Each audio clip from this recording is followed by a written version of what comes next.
quão suave é o Senhor. Este é o convite que a liturgia de hoje faz a todos nós. Experimentar desta suavidade, ver, provar. Quantas vezes na vida nós queremos provar das coisas, queremos experimentar tantas coisas, e muitas vezes nós não experimentamos daquilo que nos é oferecido, sobretudo por Deus. Deus, Ele nos oferece uma variedade de coisas. Ele nos oferece a si mesmo, nos oferece o seu amor, e deseja que nós possamos experimentar um pouquinho desse amor. E quando nós experimentamos deste amor, quando nós provamos de Deus, agora nós queremos sempre mais, sempre mais. Não porque gera em nós um desejo desmoderado, mas ao contrário, quando nós provamos alguma coisa excelente, nós queremos voltar, nós queremos provar mais uma vez. E é verdade que na nossa vida existem tantos momentos de altos e baixos. Ali tem a mãe grávida que cantou o salmo para nós. Quando nós olhamos uma grávida, todos nos entusiasmamos. Ai, que lindo, que beleza. Eu mesmo perguntei para ela já umas 40 vezes: quando é que nasce? Quando é que nasce? Todo mundo entra nessa expectativa, desta coisa bonita, desta beleza da vida. Porém, se a mãe relatar como é dia a dia estes 9 meses, nós vamos perceber tantos altos e baixos. São as dores, os incômodos, as noites mal dormidas, porque chega um momento que já não encontra mais posição, não é para ficar. São tantos os desafios que vêm, as preocupações, se tudo vai bem nessa gestação. São tantas coisas, e tudo isso desaparece quando tem a alegria de ter o filho nos braços. É por isso que a primeira leitura, ela vem nos ajudar a olhar para o significado desta Páscoa. Aquilo que Deus Ele já reserva para nós. É verdade, meus irmãos, existe um caminho, e esse caminho tem momentos que a gente perde o sono, e talvez você esteja sofrendo disso. Quantas noites mal dormidas, por conta das preocupações, por conta de tantas coisas que dependem de você, ou pior, que não dependem e não sabe o que fazer. Quantas coisas. Mas a leitura de hoje, ela nos ajuda a perceber que existe um ponto de chegada. E este ponto de chegada é este povo que, depois de caminhar tanto tempo no deserto, embora não tenham faltado nada, porque o Senhor não permitiu faltar, o Senhor foi provendo dia a dia, mas era necessário também este povo experimentar dos frutos da terra prometida. E aí nós vemos na primeira leitura esta alegria. É a alegria que a liturgia quer infundir no nosso coração. Apesar do caminho ser difícil, Deus provê, e proverá até o último momento, até que nós entremos nesta terra prometida e possamos gozar dos frutos desta terra, se alimentar deles. E aí já não mais será necessário aquela provisão diária, porque o povo, quando caminhava no deserto, o Senhor, na sua provisão, cuidava deste povo dia após dia. O maná vinha a este povo dia após dia. Eles não podiam depois juntar um pouco deste pão e carregar. Não, o Senhor dava a medida de cada dia. E isso nos ajuda a entender que Ele continua provendo para nós, dia a dia, aquilo que nós necessitamos. Nós precisamos simplesmente, meus irmãos, confiar naquilo que o Senhor está fazendo, deixar Ele guiar a nossa vida, experimentar da beleza, da suavidade do seu amor. Eu uma vez experimentei, tantas vezes, mas a primeira vez que eu experimentei do amor de Deus, foi uma situação muito inusitada. Eu já fazia 3 meses, mais ou menos, que estava na comunidade. E quando nós vamos para a comunidade, nós vamos assim, cheios de alegria, porque queremos fazer tantas coisas. Depois de 3 meses, começava a faltar tudo. As coisas que eu gostava de comer. Ai meu Deus, não tem isso, não tem aquilo. O trabalho era lindo, o chamado de Deus era concreto, mas as necessidades iam faltando. E eu gosto muito de morango. Nossa, sou apaixonado por morango. E um dia, nesse longo período, eu saí com um padre e ele ganhou uma cesta de fruta. E dentro dessa cesta de fruta tinha morango. E eu vim carregando a viagem inteira essa cesta de fruta no meu colo. E claro, né, a vontade de pegar era grande. O padre parou um pouquinho antes de chegar, desceu do carro. E aí, naquele momento que ele desceu do carro, essa mão, imediatamente, mas nem passou na cabeça. A mão foi direto pegar o morango dentro da cesta. E quando eu peguei aquele morango, eu ouvi uma voz que disse assim: é seu? E aí eu soltei o morango, fiquei sem graça, olhei para um lado, olhei para o outro, não tinha ninguém. O padre voltou para o carro, eu já estava todo envergonhado, porque me expresso tão fácil, todo vermelho, e ele disse assim: filho, o que foi que aconteceu? Eu disse: nada, padre, não aconteceu nada. E dentro de mim, eu disse assim para Jesus: Senhor, pelo menos um morango, pelo menos um. Chegamos na casa, para encurtar a história, o padre entrou, entreguei a cesta para ele, e o corredor da casa é comprido. Quando chegou lá no fundo do corredor, ele parou e voltou para trás. Tinham os outros seminaristas que estavam ali, e aí ele pegou e começou a oferecer as frutas. Deu para uma pera, para um outro uma maçã. Porém, quando chegou em mim, ele perguntou: filho, o que você quer? E aí eu respondi: nada, padre, obrigado. Respeito humano, né? As nossas mães nos ensinam que a gente não tem que pegar nada, e etc, etc. E aí ele perguntou pela segunda vez: filho, o que você quer? E eu falei: não, padre, eu não quero nada, obrigado. Pela terceira vez ele me perguntou: filho, que fruta você quer? E eu falei: não, eu não quero nada, padre, muito obrigado. E aí ele disse assim: então pega pelo menos um morango.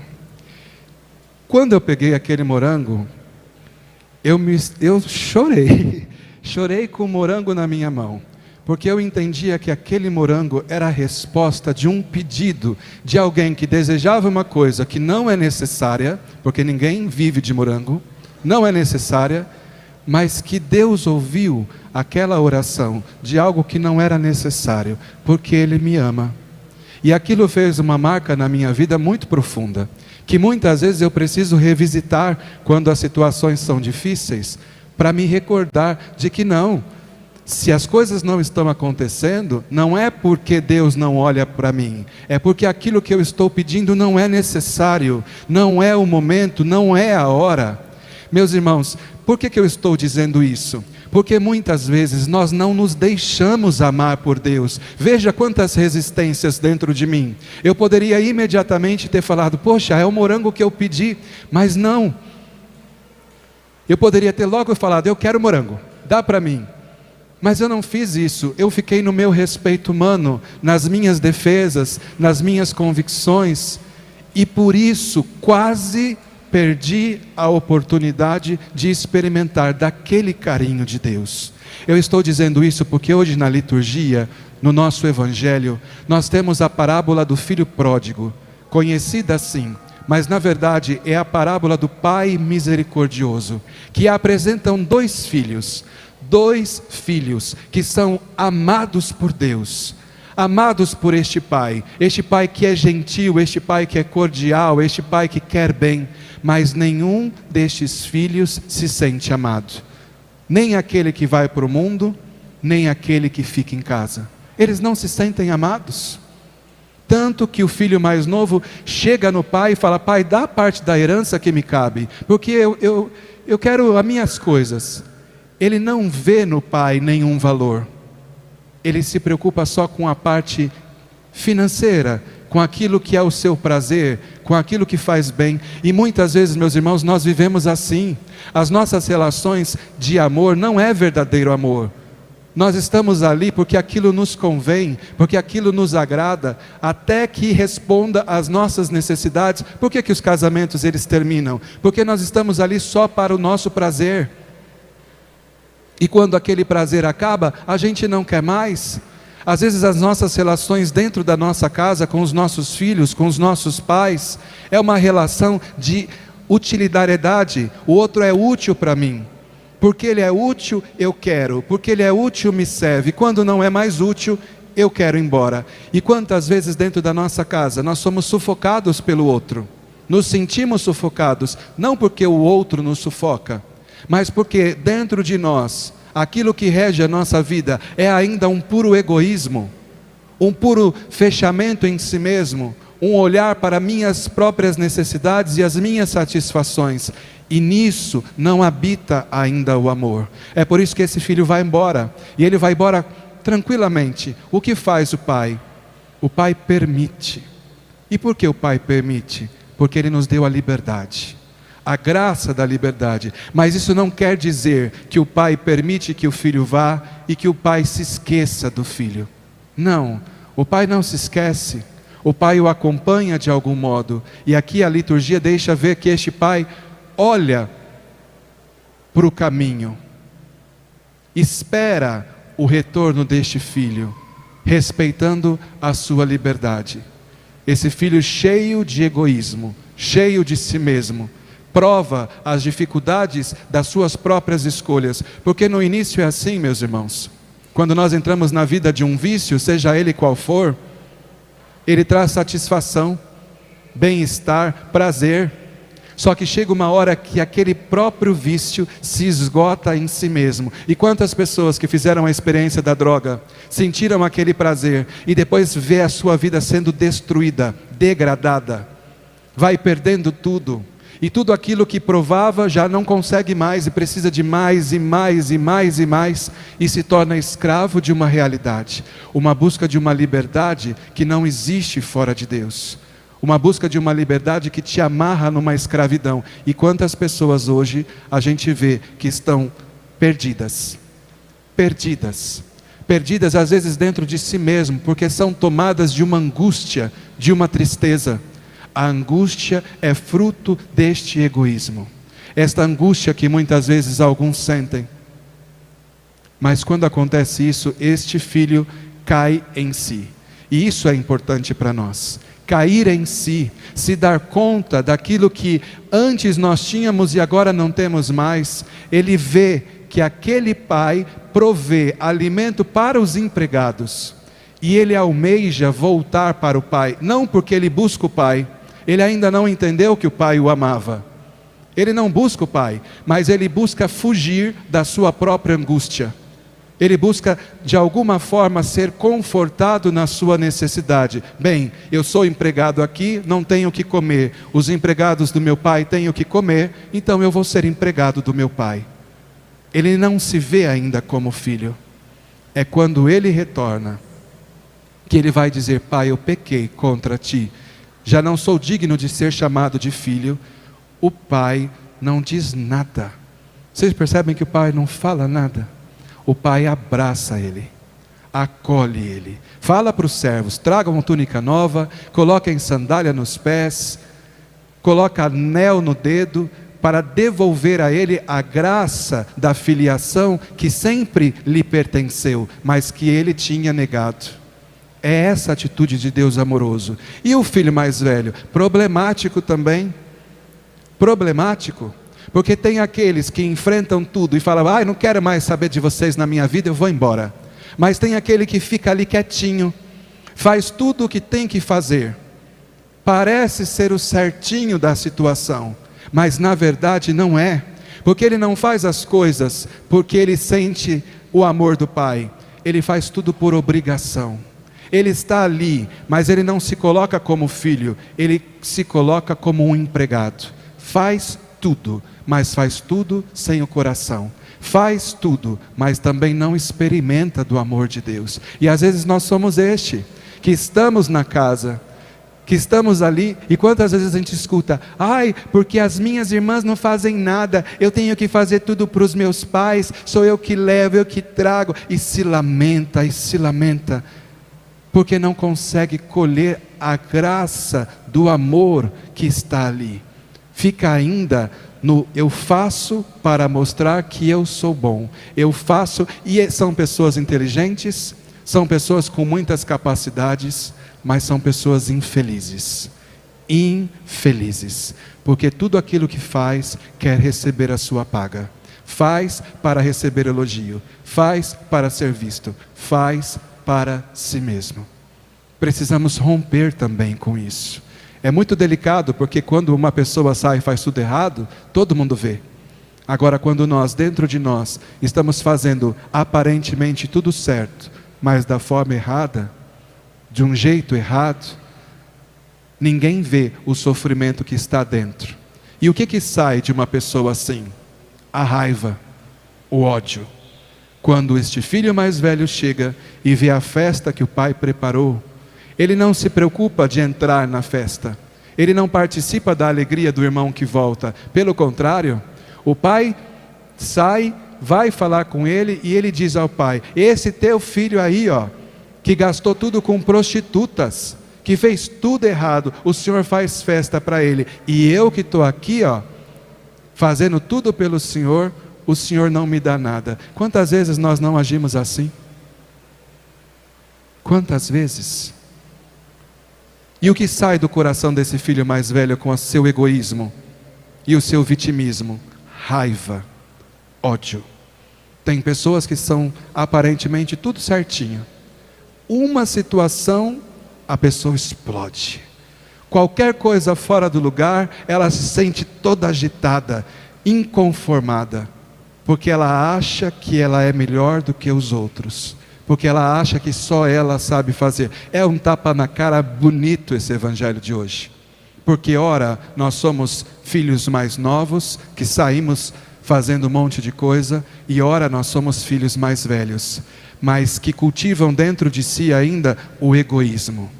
É por isso que o pai, ele vai ao encontro de um, corre, abraça, e vai ao encontro do outro, porque ele quer nos ensinar aquilo que verdadeiramente é o amor. O amor não está nisso, na utilidade do que o outro me traz, e nem está num servil, numa atitude de serviço, mas o amor está na capacidade de fazer festa com esse pai que ama. É isso. O convite da liturgia hoje é isso. Que a gente saia de todas as coisas que nós estamos presos e amarrados, para simplesmente com liberdade entrar nesta festa e gozar desta alegria, daquilo que o Pai preparou para nós. Agora, meus irmãos, nós não sabemos como termina a história dessa parábola. Nós não sabemos se o filho mais novo, depois que entrou na festa, mudou de vida. Nós não sabemos se o filho mais velho, ele se deixou convencer pelo pai e entrou para participar desta festa. Isso representa a nossa vida, são as nossas escolhas. O convite deste Deus é sempre o mesmo: provai e vede quão suave é o Senhor. Vem participar da minha alegria, mas a decisão é nossa, se queremos ser o filho mais novo, se queremos ser o filho mais velho, ou se queremos ser aquele terceiro filho, aquele que deu a sua vida por amor ao Pai, a todos nós, que morre na cruz para nos dar a ressurreição. É um terceiro modelo, e talvez aquele que nós precisamos cumprir, que é capaz de perder a sua vontade e se alegrar em fazer a vontade do Pai, que é capaz de sofrer a dificuldade, porque sabe que ali está realizando a obra de um Pai que é amor, e que nos resgata da escuridão, da treva e do pecado, porque é obediente à vontade do Pai. É um convite que a liturgia faz para nós. Reflitam, e vamos terminar dizendo: façam como esse filho que caiu em si. Quantos anos você tem? Talvez já passou da hora de você cair em si, olhar para você e permitir que de fato aconteça aquilo que diz a segunda leitura: que se faça em nós nova todas as coisas, que aquilo que é velho fique para trás e hoje nós possamos acolher este novo de Deus. Louvado seja nosso Senhor Jesus Cristo.